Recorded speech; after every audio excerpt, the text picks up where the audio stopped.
amets zoragarriak aurki zitezken ametsen basoan. Beinola ordea, sua piztu zen basoan. Botata zigarro bat nahi gabe auto batetik, suhiltzaileak alegindu ziren agudo itzaltzen, baina ezin izan zuten ezertxo ere egin.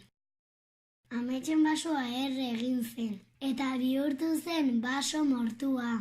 Ametsik gabeko leku bakartia, neskamutikoak berriz geratu ziren ametsik gabe. Ametsak beharrezkoak direnez bizitzan, eskolako andereñoak eta ikasleek erabaki zuten ametsen basoa denen artean berpiztea, hostoa ameslariak sortuz. Eta laxe sortu zuten ametsen baso eder hau. Geroztik ez da ametsik falta eskolan. Eta zuek ere, amestu, amestu.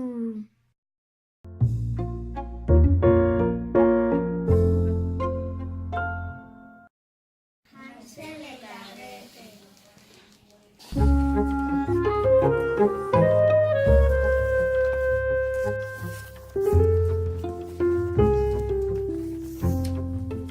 Eta anabazan edo ez bazan, sar badila kanabazan.